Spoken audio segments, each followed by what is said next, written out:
Peace, peace, your brother Abundant. This audio book is called I Can Never Go Broke. Meaning that with all the ideas and ability your Heavenly Father give you these gifts, how can you go broke? It all started out 1985, Brooklyn, East New York. I was around 10 years old. Learned a lot from the streets. Streets molded me, taught me a lot of things. Then I became a part of my environment. Started selling drugs, hanging out with the wrong people.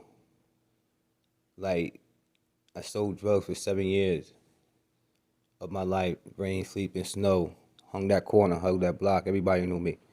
From selling drugs, it was anything to get money because living in Brooklyn, East New York, it was like survival. It was like, man, listen.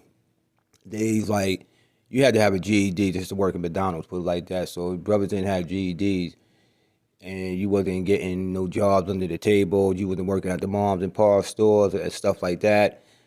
It's like the next thing you doing, you on the streets. The next thing you doing, you hustling. I mean, you have no choice. And it got to the point that in them days, like, whew, it was really crazy. You know, my mom's raised all of us, and, you know, my mom wasn't working at the time. So I got tired of not eating, got tired of eating mayonnaise sandwich, sugar sandwich, syrup sandwich. Yeah, yeah, we all did that. So, you know, I had a little brother and sister at the time. And I was like, I got tired of that. So I was like, I went down a block, kept playing the block, and I asked my man, Chi-Chi, let him rest. I asked my man Chi-Chi, I'm like, yo, man, give me some hours, man. So he started putting me on because he's like, man, they don't trust you like that, man. They always, you see you all the time, you in black all the time and stuff, man. They be thinking y'all trying to stick something up when y'all be walking up and down the block. I said, man, listen, I said, we ain't trying to stick nothing up. I said, what they getting nervous for? I said, it's my block anyway. He like, nah, I'm just saying they be nervous over you. I'm like, well, they ain't got to be nervous. So he introduced me to the manager, stuff like that. They tried me out. You know, they started giving me hours here and here, doing me hours and stuff. So I started doing it and everything. But what I learned in the hustling game was how to make money, how to take a fall. It taught me like, all right, sometimes money gonna come in slow. Sometimes money gonna come in fast. You know, you got to be prepared for all these hits and weathers and storms. You got to be prepared for all this. And it taught me how to be like an entrepreneur, you know, because I learned so much in hustling, how to make money, how to market myself, period. And it was like, once I learned that trade, how the music came along was, I was still hustling. I was hustling hard. That was hanging out with Gus and everybody, my brother Gusmo. We called him Gusmo, East New York. They was more like into the club scene. Me and my crew, we was on getting money, doing jokes, stick ups, whatever. So we was on that level. So he used to always hang out. Gus used to always come around. One day, we just got, the next morning after we got finished hustling, woke up, Dap brought Ghoul to the house. He was like, yo, can you let me sleep in the bed? I'm like, what, dude? It's like damn near 6 o'clock in the morning. So me and my second older brother, we pissed off. He like, yo, I give y'all some smoke. Yo, just let me sleep in bed. Like, we ain't gotta give us some smoke. We already got our own smoke, man. I'm like, damn, dude, it's early, man. Yeah, I know we just came from the club and stuff. We ain't, you know. So my first time meeting Ghoul. So when Ghoul got up, me and my second brother, older brother, we downstairs smoking. So Ghoul came outside, he introduced himself, stuff like that. And he said, what he doing every day? And I was like, oh, word, you do music? He was like, yeah, I'm a rapper, boom, boom, boom, boom, boom. And, you know, we was sitting there smoking and stuff. And, you know, that was my first time meeting Ghoul. And then Dap kept hanging around him and stuff. And then one day, you know, I doing it with the joke. I'm like, yeah, because everybody in them days said they could rap and stuff like that. So he did video manifest. Once the video manifest came about, and I seen Dap in it, I was like, oh, word? Oh, this stuff is really real. Okay, cool. So then I still behind the scenes and stuff, but I was still on the streets all the time, getting money, getting money. That was all. That was my main thing. My main thing was getting money, not spending it. It was just stacking money so I could make sure I could provide food on the table, make sure my younger brothers and sisters had clothes to go to school, stuff like that. I used to doe my mom money, but she never knew I was hustling. That's one thing, she never knew I was hustling. I would just say, hey, I do odd jobs here and here, and she know I was that type of guy. Ever since I was small, I always had jobs. I always had a hustle. I always made money. She'll tell you that. At the age of 8 years old, I lived in Flatbush to watch the Jamaicans sew fish and crabs. So I used to always stand there and watch them every day. And they said, kid, you want a job? I said, yeah, I want a job. They said, come on, kid. You sit here and watch so you know what to do, right? Yeah. So I sat out there with them all day, all night. Even though they used to give me a pocket full of change, I didn't care. I was young then. I went home with a pocket full of change. That was like Christmas to a kid back in them days. A pocket full of change to put in a pot and stuff like that. And I was always tell my mom, there's money here if you want to need it. So I was just, being young, I was always like that. It was like it was never ways that I could never go broke because there was always opportunities. And you figuring out solutions to problems, to plans to overcome things in life, to overcome obstacles in life. So when that started taking off, the music and stuff, the first time I entered video was just to get a rep. That's the first time I got my light popularity. But it was good because first time in the video and stuff, I met this lady. She was taking pictures. And it's like everybody ever take pictures. Like the first time I met this lady, she was taking pictures of me. And I started posing and stuff. And I said, what, you like my, I said, yeah. I said, hold on, let me pose for you. And she was like, you are good on pictures. She said, my camera loves you. She said, I would love to shoot some pictures for you, a private photo shoot and stuff like that. But you know, back then, like I said, the light-skinned people was in the house then. It was against light-skinned, dark-skinned, so you know what I'm saying? So back then you had the haters because they was more in the game and I was more behind the scenes, and it was like I was getting that love that they wasn't getting. So you know how the downplay go with that one. But anyway, Just to Get a Rep was my first time being in radio. Yeah, I got popularity when I went to school. It was on. It's like, yeah, all the girls, because that's what it was about. It was like me. It was like being a hustler at the same time being in the music game. So it was always maintaining my focus at all times, even though I was dealing with the wolves every day and stuff like that, because I tell you, living in East New York, man, that's strapping up every day. That ain't nothing to lie about. It's nothing to brag about. You know, you had to strap up. Even going to school, we had metal detectors, you know. So sometimes we couldn't bring our stuff in school. We had to hide it, stash it outside and stuff like that, because you never know. Any day could be your last in the jungle, and that's for real. You could come out of school, people ready to rob you, you know. Anywhere you go, you could be on the train, anywhere you go. People jumping out of cars, people take your jacket off. You know, I remember when the 8-ball jacket first came out, and I'm going to Franklin K. Lane. My boys and them had gotten some beef, pardon me. My boys and them had gotten a little conflict with some dudes up in there. So I guess they had this crew called 50 Deep, and I guess everybody thought I was the head of 50 Deep. And I'm like, nah, you know, it's just that everybody followed me. So when that broke down, I left school, and yeah, they put the jokes on me. That day, I was gonna bring my hammer to school. And Dad was like, nah, don't bring it. I said, nah, dude. I said, because ain't nobody trying to catch me for this 8-ball jacket. And he was like, nah, just don't bring it. And I was gonna bring it to school. Now the same day I was gonna bring it to school, that's the same day I got caught. Like the dude caught me on the side block. So they had to drop on me. But I would have brought it to school, and it would have been a whole different story. It would have been a whole different story. So it was like I said, it was very crazy, very nerve-wracking, because you always had to be on point. You know, you gotta, you know, it teaches you to be on point. You know, you see somebody in the neighborhood that you never seen before, it's a drop. You know, that's what it teaches you. You never seen a funny, you know, that's to this day, if I see funny faces I never seen before, I'm always looking like, oh, who this person, where they came from, where they live at.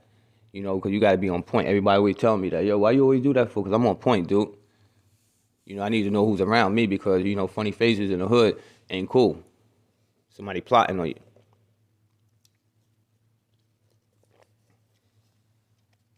So after that, just to get a rep, I got a rush for that. I was like, man. So it was more exciting doing that. Jay Roos always tell me, oh, you can't do both. I'm like, what? He's always say you can't hustle and do music at the same time. I was just like, man, you better get out of here with that stuff, dude. Don't tell me what to do. No, I'm saying you can't do both, this and this and that. Well, I'm going to hustle till I get on then, okay? So obviously, we used to always bump heads all the time. So once I got deep, it started falling behind the scene. And then it got deeper when Dap got on Google album, I'm the Man.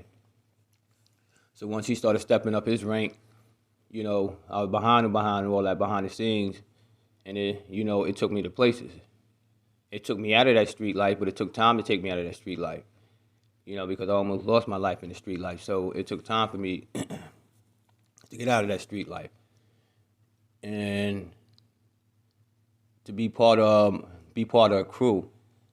Let me tell you something. It was a crew that sometimes I don't even know how the hell I even got down with these people, like for real. I always thought it was like a movie, but this stuff is not a movie. Once you in, you in. You know, just figure 7 years you hustling with a person and you trying to walk away. It's not that easy. I mean, you always watch. Hitman's always watching you. You know, so it was always paranoid, but stay strapped at the same time. So, you know, I ain't let nobody put fear in me because I was like, hey, any day could be the last in the jungle. That's for real. It's either me or you. You know, so it was more like when I got into music, that took me off the streets. It was more like what things used to happen on the block. I come outside, I got hitmen, got the bosses. You know, let me talk to you, Jamaica Gano. Back then I had dreads, so they used to call me Jamaica Gano. And ask me questions and stuff. I'm like, nah, man, I don't know what's going on over there. I don't be hanging out over there. Yeah, those are your boys. Nah, I know them. They were the boys that grew up, but yeah, childhood friends, but I don't know what they do. I don't hang over there. You know, just let me know anything, stuff like that, what's going on. And, you know, I always told them, hey, I'm doing music now. I don't know nothing about the streets no more. But, you know, I'll let you know because you guys were good with me. You never disrespect me, but, you know, I just got tired of that. Because it was like, it was never safe. Like, I moved the wrong way. Oh, yeah, they would try to put holes in me real quick. So it was always like that. So not that I was scared. I wasn't scared at all. Don't get it wrong. Because living in the streets of New York, you ain't being scared when you're facing your competition. Because you already know what it can do and you already know what you can do. So it's either one. Somebody going to be scared, not the competition. So getting into the music game, and then after I left that, started rolling behind Dap. Got my part. Let's say played the first part. After being behind the scenes, me and my brother Black Star, after being behind the scenes, got our first part, and it was Codes of the Streets. I was in Just to Get a Rep. That was my first video. Then the second one was Codes of the Street. That's when I really got my acting part, and that's when I started blowing up from there. So it was like we became stars on the block. You know, we went. You know, I say like for like we did stage. I mean, we was known all around the country and everything. We were still living in the hood for real. So we was like neighborhood stars on our block. Like everybody knew us and stuff like that.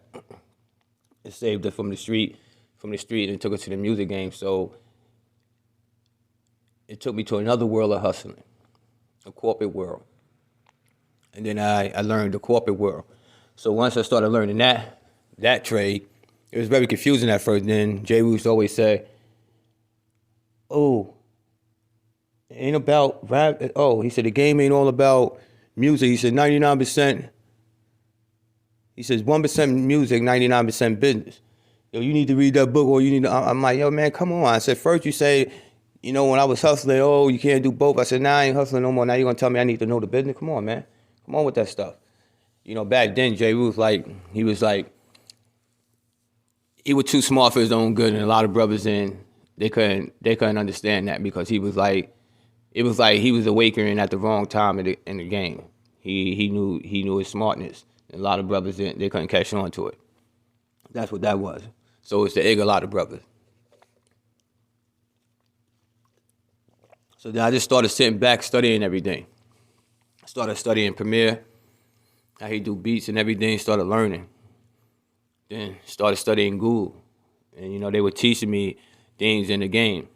Ghoul taught me how to step out the box, how to be a great lyricist.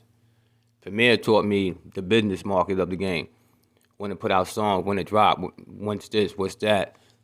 Know how to wait, know who's out there, see your opponent, see who's out there. All these things like dates and Premier he's a genius when it came to that, doing music and everything. So I learned that. So I was learning from the streets, hustling, then getting to the corporate game and learning how to do something positive and take that negative and turn it into a positive. It was like a very experienced, beautiful thing at the same time because I learned the game. And I tell you the truth, I sat back and I learned that game real good because when it became my turn, I wasn't getting jerked. I used to tell everybody, I'm not signing to nobody. I watched a lot of people get jerked. I watched my brother get jerked. I watched Gang Starr and them go through contract. No, I'm good. Google's always told me that. Watch these things.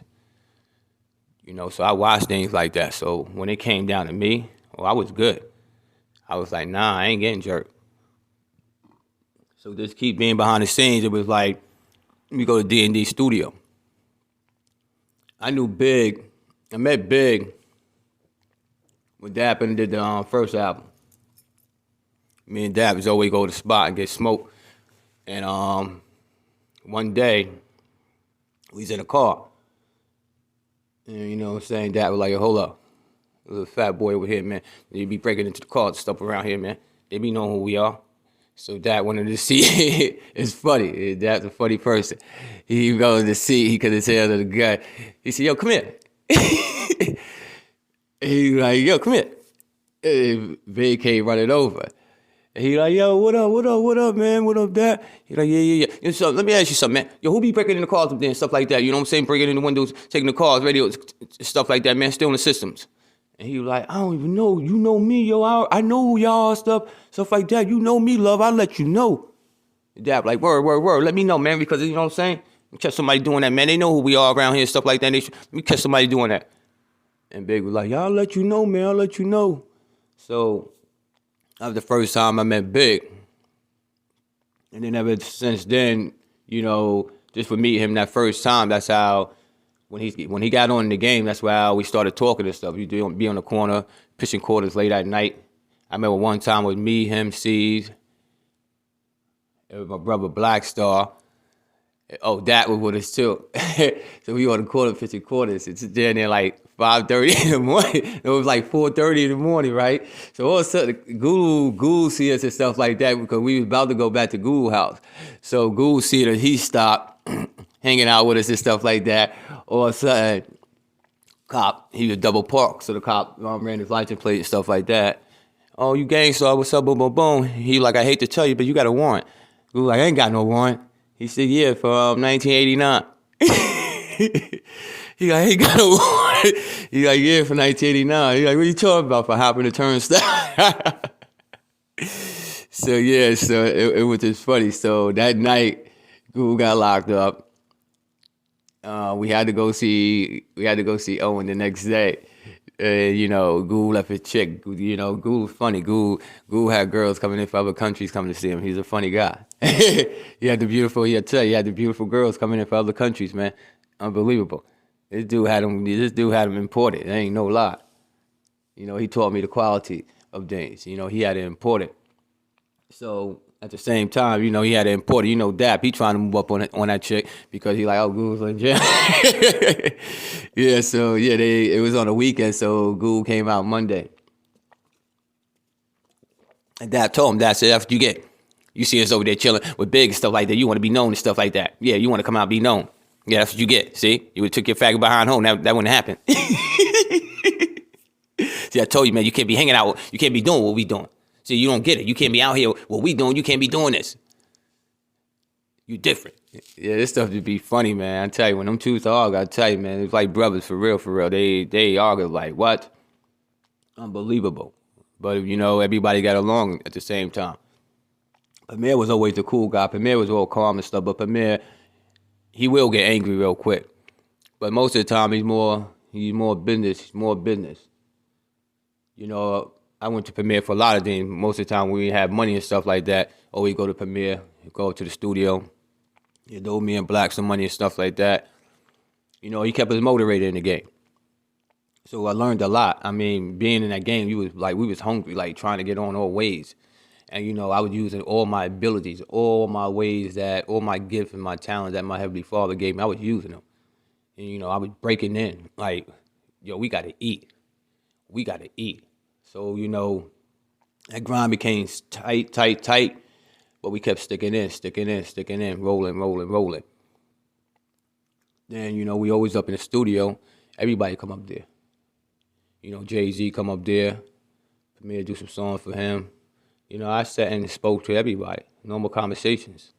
Like Nas, me and Nas mad cool. My man from Honest, Fredro. Me and Fredro was cool. We was on tour. Me and this dude was cool. But you know what I'm saying? First he tried to test me with that scary look in that face and stuff. And one day he tried to do that. And he tried to test me one day. I go knock at his door in the morning time. And he come to the door with that face and he like, I said, yo, what, man? You ain't gonna let me in? Why you coming to the door like that, dude? And he like, nothing. Come in. I said, man, you better stop walking around that face like that, dude. And he just looking at me crazy like, it's the only dude that would tell me something like that. And he just looking at me like, what you talking about, son? I said, nah, you come to the door like that, man. You know it's me. I told you I come get you up in the morning time. You know it's me, man. You ain't got no smoke? Nah, I said, how you ain't got no smoke, man? So like me and Fredro, we hung, we became good friends. I became good friends with Fredro. I became good friends with Nas and stuff. It was like real, like learning the politic game, learning the music aspect.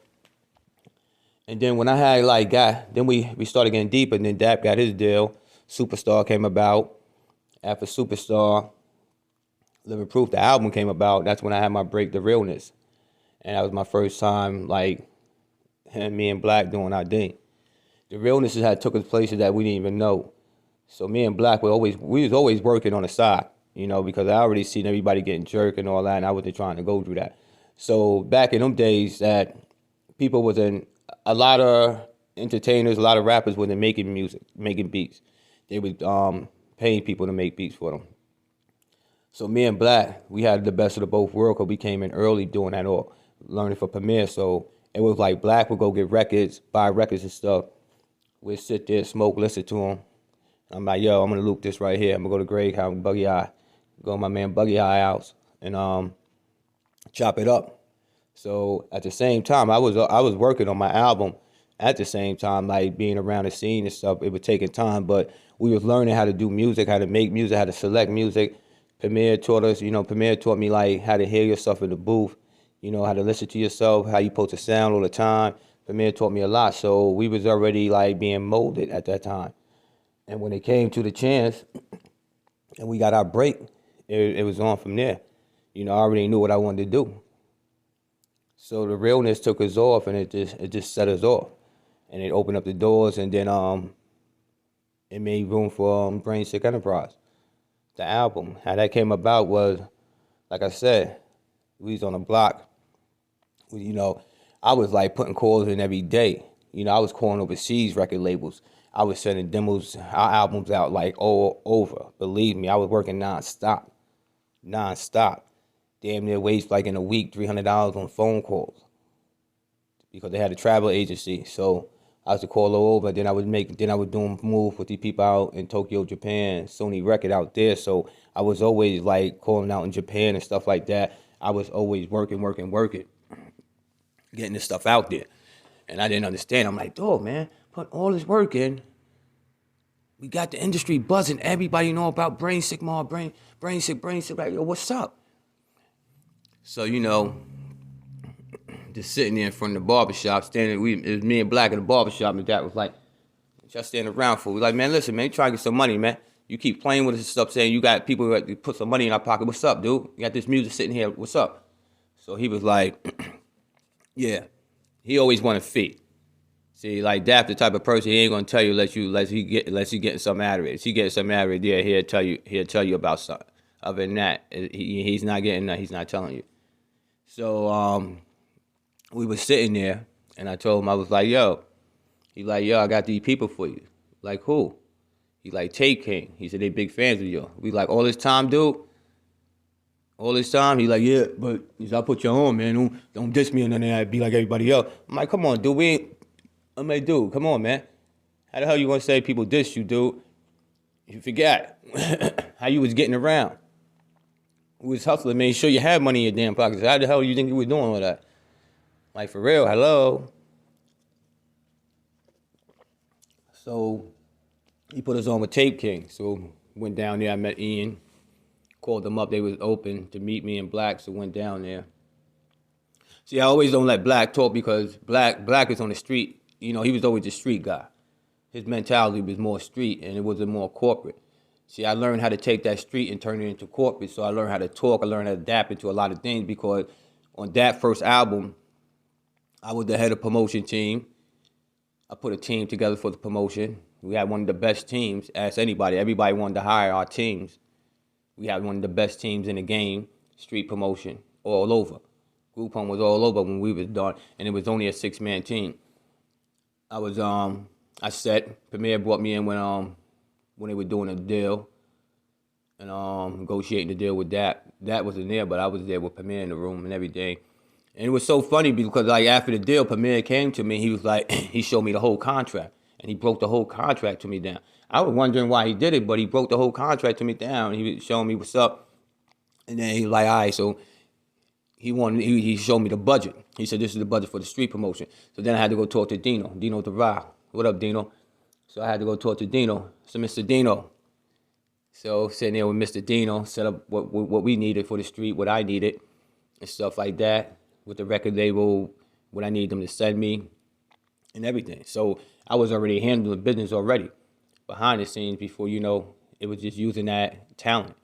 That's why I said you can never go broke in all the gifts and abilities and talents your Heavenly Father gives you. Those are all levels for you to move up in life. These are levels, so these are keys to open up doors. Nobody's going to say you're going to be there the rest of your life, but these are keys. And it was very important to use every key to show Drew Life your journey in life. So nobody can never say what you did in life is right there. So them doors was opening and we got that. So set with Tape King. We put out the first single with Tape King. They paid us. Yeah, we made Tape King gave us, for our first single, Tape King gave us $2,500. Me and Black was like, oh, word? No, we got $3,500 for our first single. So me and Black looked at each other like, word? So Dap knew about these dudes all the time. We in the hood broke. So we got $3,500. So we went back, broke Dap off a little something, put out the next single. So then they was like, our single was going quick. So they was like, we want to sign y'all. I said, sign us. I said, I don't want to do I ain't trying to be on nobody's label. I said, what we can do is we can split the profit 50-50. You give me a distribution. You distribute my music, we split the profit 50-50. I said, because I ain't trying to be on no label. And I'm not trying to sign to nobody. I said, I watch a lot of people get jerked, watch my brother get jerked, watch Gulu and them go through all this. No. I said, nope. I was already a smart businessman. I learned this from hustling. So it taught me how to be a businessman at the same time. So I'm like, nah. So they were like, all right, let's sit and have a drink.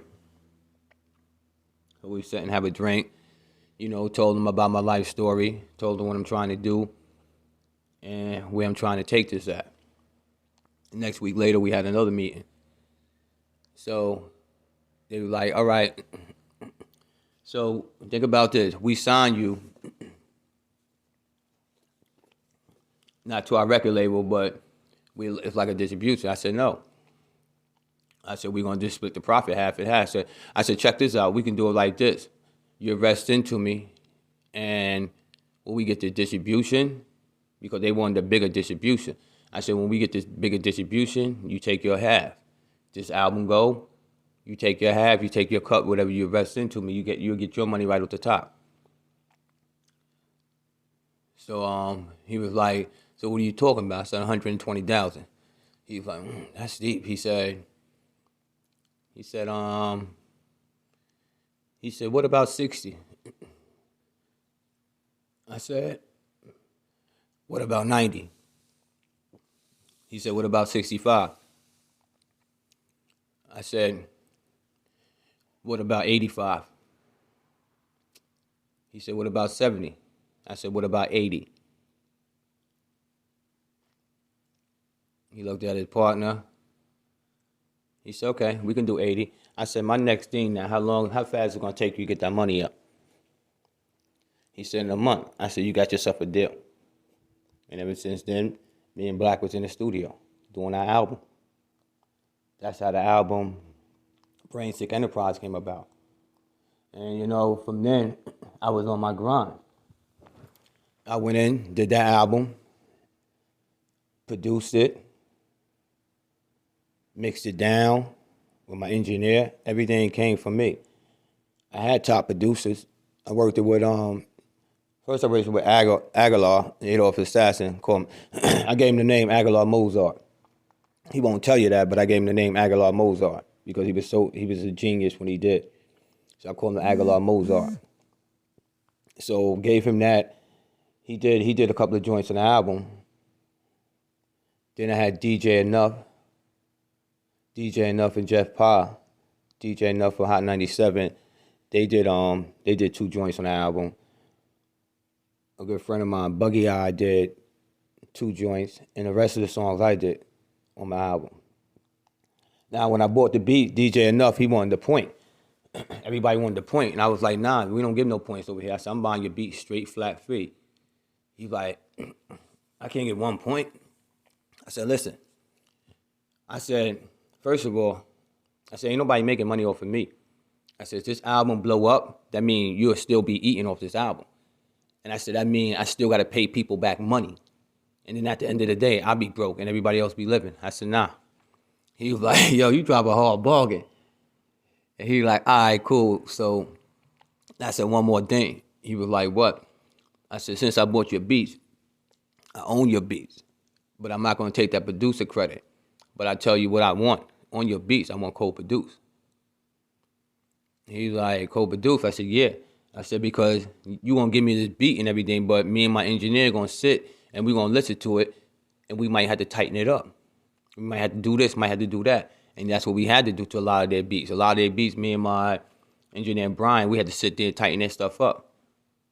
So that's the game. Brothers and sisters don't even know that anytime you got to touch a beat, hook it up, tighten it up, do this and this and that, that's co-produce. So then I became from a producer to I know how to do proposing music. A friend of G Flex of mine did East New York Dairy. I directed the video, but they didn't give me the credit for that. But now everybody know I directed the video.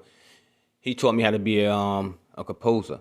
He taught me how, like, making music. I could take a sample, then play on top of that sample, then take the sample out. Now I have the original sounds, and it's my music. I don't have to pay no clearance. I don't have to pay nothing. So he taught me that side of the business. He used to have brothers come in play. He had this dude, Jeff Tay. Jeff Tay. He was in the Groove Dairy video. Tell me what you want me to do. Jeff Tay was the guy playing the big bass in the background. So Jeff Tay was real good on the guitars and everything. Jeff Tay used to teach me some things on his guitar. He ain't like a lot of people touching the guitar, but he let me touch it. He used to teach me some things. And I learned a lot. I learned a lot about music, how to be a composer. I learned so much. It was nothing that I couldn't know because I mastered everything. So I became more of a business entrepreneur that nobody can jerk me. I already knew what I want. And see, a lot of people back then, nobody owned their masters. You know, when I did my album, I owned my own masters. When Tape King invested at $80,000, boom, we started getting that money back. You know, it was on the grind from then.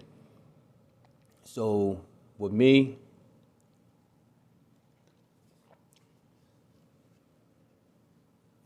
that arrestment took places right there. And once that happened, it was more doors to come and more doors to open.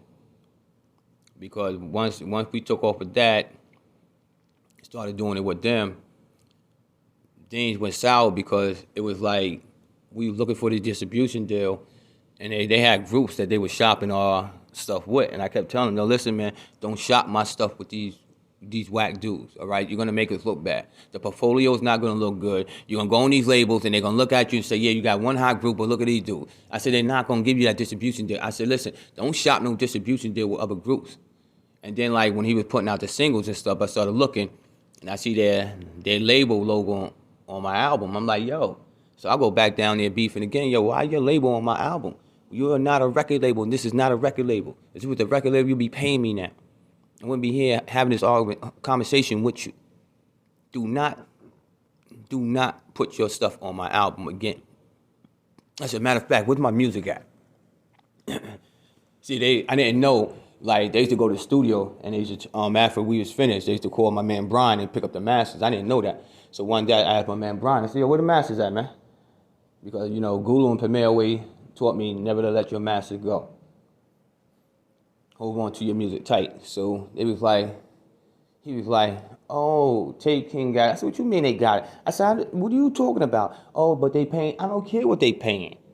You let me know. I told you I don't want nothing going out of here no more. Now, when we finish sessions, give me my music. So then I go up there. I'm like, yo, where's my music, huh? They was like, oh, it's right there, Jack, on the shelf. Thank you. Like I told you guys before, don't you ever touch my music again. You understand that? You talk to me. I said, no. Oh, yeah, it was on. Like I said, like I told a lot of brothers, sisters back then, rappers didn't own their masters. I own my own masters. To this day, I own my masters. Guys just now owning their masters. Some rappers don't even own their masters. They slaves to the masters. Understand? Like, case in point, a lot of rappers, Def Jam owned their masters, Universal owned their masters. So what did they have to do? They had to work for their masters in order to get their masters back to them.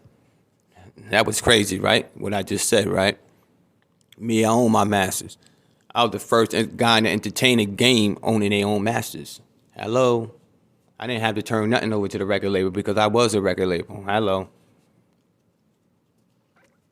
So when that deal went south with Tape King, Jack put us on with another people, Unique Distribution. He put us on with that one. Unique Distribution was, they distribute all around the country. They didn't deal with moms and pop stores. They only deal with big companies in other countries. They didn't deal with America. They only deal with countries. So, like, when we did the deal, he was like, I said, so, hold up, is our records going to be in the stores out here and stuff like that? He said, nah, we don't do that. He said, we don't deal with mom and pop stores. He said, because the money's not there like that. He said, we only deal with markets overseas. He said, y'all have a big market overseas. We never even knew that. So, all right, cool. He was like, you guys we signed a 2-year deal, distribution deal, 2 years. And I said, the first year with them, we moved like damn near like close to 9,000 units. And then the next year with them, we moved like another 4,500 units. So, you know, I was always kept money going in. I sat back with a plan. I could tell Black, I said, nah, we gotta get some money. I gotta sit back and think. So I sit back, come up with ideas and plans, and hey, we got money. He'll tell you that anytime I say, hey, we gotta get some money, I came up with ideas and plans real quick. See, it was always that mentality. It wasn't bragging about being a hustler. It was just knowing, you know, I got out of the game and I had a chance to change my life, and I learned off what I learned off the street. I turned it into corporate. Then I learned the corporate world game, learned the politics, learned tricks of the trade. It make you always say, how can I help? I mean, part of my friends, but you can never go broke. With all the abilities and the gift your Heavenly Father gave you, the talents, people only use one talent. That's only like using 1% of your mind. You get it? So if you're only using 1% of your mind and you have all the abilities and talents you can do, that's why you're not where you're at now. So after that, started getting deeper, deeper. Finished off that with Unique. Started making money with them. But then the game everybody just started going their ways after that. You know, it was a breakup. Everybody started going their ways. What I did is I moved to Pennsylvania because, you know, I got tired of this. You know, that lifestyle wasn't for my kids, and I didn't want my kids to see the way I grew up. So I moved out of East New York in '98, moved to PA, came out here, started a different life. Me and Black didn't break up. We were still doing music and everything, but I had a family, so I had to think about my family. So at the same time, they had me on child support. So I wasn't able to travel. I wasn't able to go do tours and none of that because I wasn't able to leave the country. So Black, he had a good run, a good experience with that because he was able to leave the country. So through that 7 years, I sat back. You know, it was like I watched my whole life crash because I was stuck in Pennsylvania. Black was on the road. He was in countries. I was like, wow, man, can't go. So it was very, to me, it got very depressing and everything. Main thing, I came out here and I said, wow, man. I said, I came this far in life just to be doing dishes. Oh, man, look at the talents and everything. I can do a lot, man. Like, I never understood because I said, look at the talents and ability I can do. And I came out here and now I'm washing dishes. Yeah, it was a mind-blowing thing. But then I had to understand it wasn't even washing dishes. It was all about being disciplined. And it was disciplining myself. So then I started looking at that concept like that.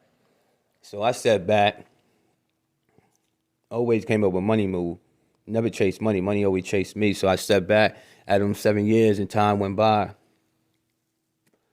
I was home and I said, man, if I can't be on the road doing music, I'm gonna let my fans see me do music. So then I started recording just started doing freestyles. Started setting up my speaker, my phone, and, you know, started recording, started making freestyle videos all day. Because it was on, I was letting my fans know I didn't stop doing music. It's just that I can't travel and get to you guys, but you guys can always watch me on live. So I sat back and did it. A lot of brothers didn't understand why I was doing it and stuff like that, but to this day, everybody got to do it now since it's pandemic. You see what I'm saying? They wasn't used. A lot of artists wasn't used to what I was doing. You see, I was doing it at home and I was good doing it. When they came their chance to do it at home, they couldn't do it. They looked at boring. So that's why. A lot of artists nowadays, they can't give a show because they look boring. So I started doing that. I said in a year time, in a year and a half, I did over like 500 songs. I was trying to top Prince. So I did 500 songs in a year and a half. And I told my brother, let him sleep. I said, nah. I said, he did 5. I said, I need to do 600 or 700 songs. And out of the 2 years span, I did over 600 songs. So I was just working, just grinding, just working. I was waking up 5 o'clock in the morning just doing songs. Before I go to work, doing songs. Come home again, do songs. You know, my Heavenly Father always had me working. He just kept having me working. I didn't know what I was doing, but see, in the long run, it was building a catalog. You know, so he was showing me to use all the talent and ability that he gave me. He was like, don't get used to it, but use everything I gave you. Show the world, present the world, and show the world who you are. Show the world how many talents and gifts that you can do. Don't fall on one. Just keep going with all the abilities and talents that I gave into you. Don't go off of one. Because I'm not, you know who I am, so why would you only go for one ability and talent? So I had to learn all that doing music. Then after music, it was funny. I was hanging out with my brother yesterday, sitting there drinking coffee and stuff like that. And it was funny, he said something to me. He said, man, I bet you was in a church choir or something. By the way you act and stuff, I could tell you probably was the church boy in the church choir. I said, it's funny you said that. I said, because nobody ever said that. I said, you had to be in the choir for 7 years, man. I said, that's why I get to sing it from monotone. I said, yeah. And he was like, yeah, I can tell. And I said, that's where the singing come from. So then I started then the singing just came out. It was like doing meditation. One day I woke up.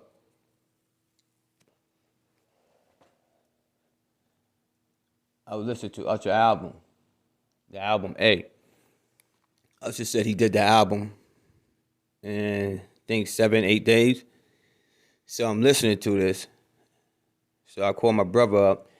I said, yo, I was letting him listen to Usher's album. He was like, let me tell you something. He ain't no color damn. I'm a brother, a white kid. Let me tell you something. He like his trap music. He don't listen to R&B. A lot of white kids don't listen to R&B and stuff like that. So when he heard Usher album, that dude was like, yo. I mean, he was blasting it.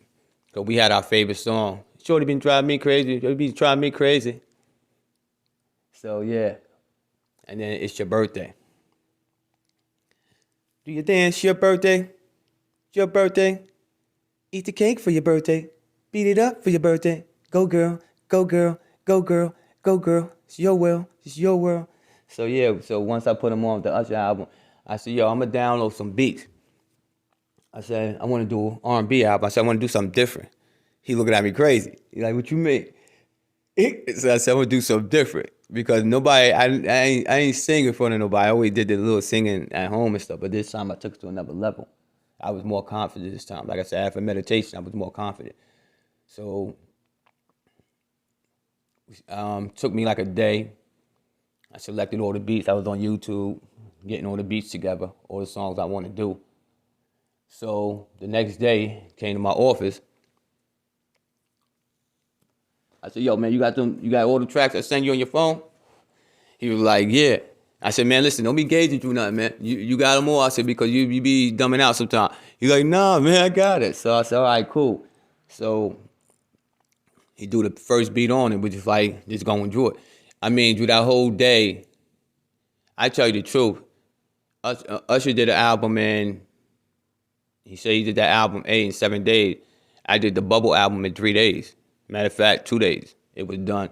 But I went the third day. Because I wanted to be tight. I knocked the Bubble album out in 1 day. But then I gave the other 2 days to make sure I had the right chemistry.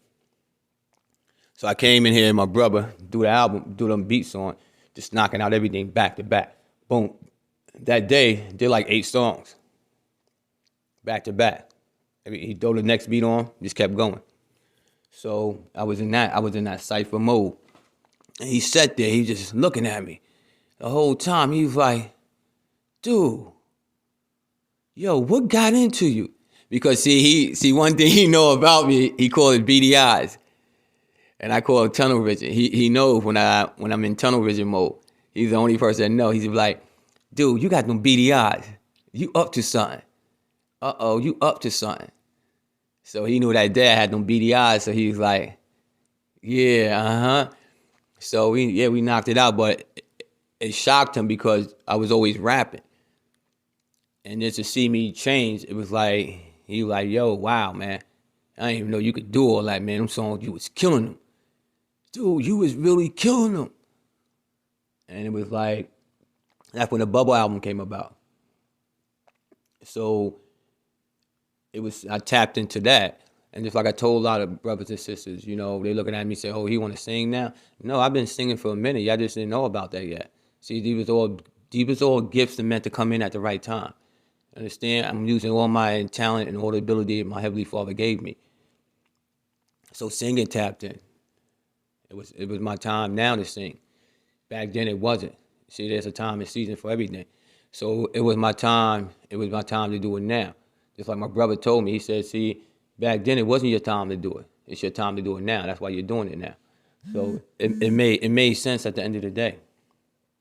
It made a lot of sense. So when I did that, like I said, a lot of brothers and sisters, they started making fun of the Bubba album. Oh, now you think you're a singer, now you think you this. And I said, to me, Bubba album was one of the best albums I could say was out there at that time. If you go listen to the Bubba album now, you sit back and say, yo, wow. And these are songs that haven't been written. This is just back to back, doing the beat back to back. That's how I affect my skills so much. And when it came down to doing it, it was the most beautiful thing. I was shocked. I said, dog, I can do it. So it was on them levels. So we started promoting, running with the Bubba album and everything, getting it up there. The Bubba album got views and stuff. It's still, it's still climbing, but it was just something that I wanted to do different. And that tapped in. So yes, I always loved singing. So like I said, a lot of people don't know me, so they would never know me because, they just know me by just seeing me, but take time to sit down and have a conversation with me. You get to know the whole me.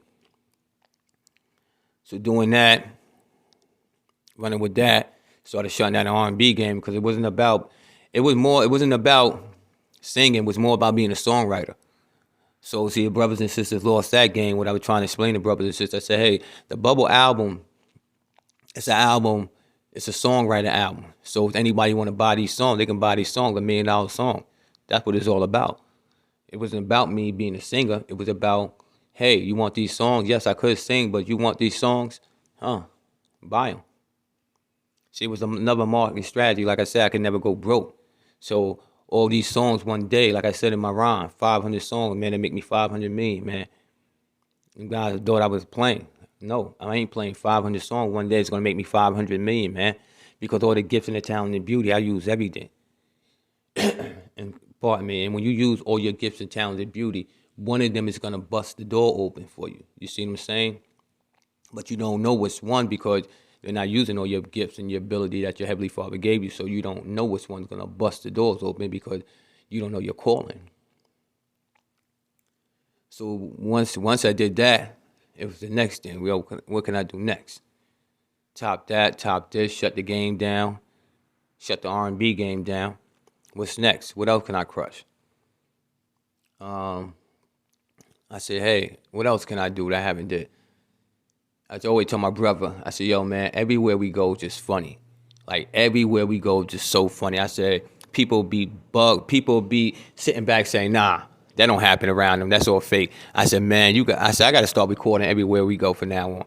I said, man, I'm telling you, man. I said, I'm telling you. I said, one day, man, I keep telling you, my life is a movie. I said, one day I'm going to make money off my life story. And he never knew what I said. He never grabbed onto it till one day we were sitting there. He was like, dude, I get you now. I get you. He said, everything in your head is just, he said, you living your own life, your own movie in your head. He said, I get you. He said, I get you. He said, you don't need to get high. He said, you already high most of the time because you keep yourself happy inside. And everything is happy to you. So that's why you always laugh. You don't take nothing serious. You always just laughing because everything is happy to you. He said, now I get what you're saying. Before he never got what I was saying. So I started recording everything. I started recording footage like, I say, probably like for 4 months. Probably even less than that. But I started recording. The first take was just testing it out, and I seen the first take, how that came out. Then I just started, had another guy, my brother Tim, man, call him Bam Bam. He got many names, So I started shooting it with him, setting up in front of his door.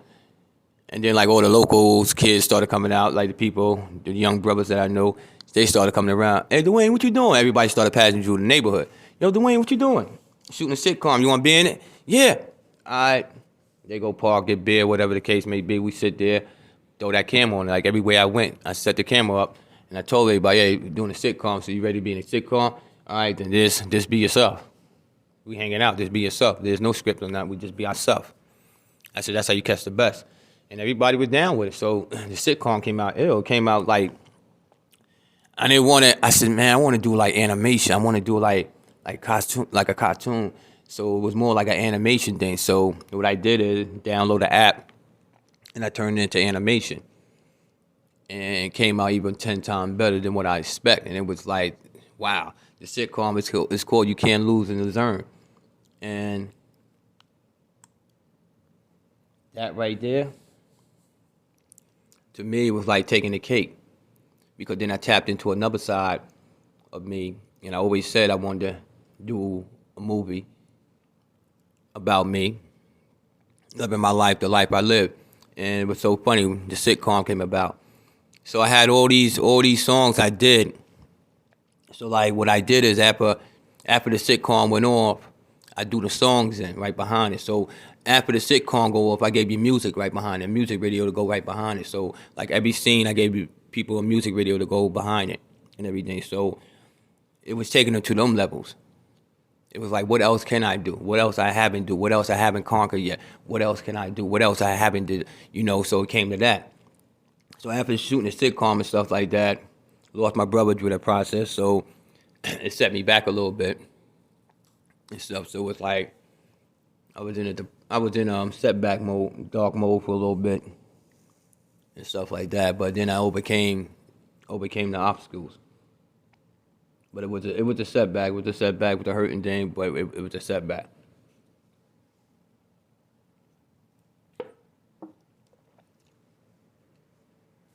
Like I said, I seen things that make a brother just want to say, "Hey, I'm giving up."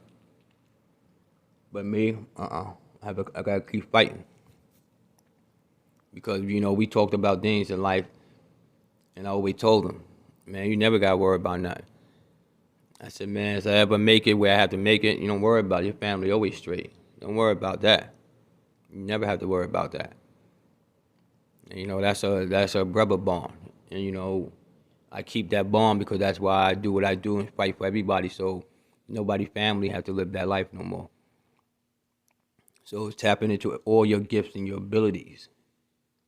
You can never go broke if you tap into all your gifts and abilities and do it the positive way, in the right way. You can never go broke.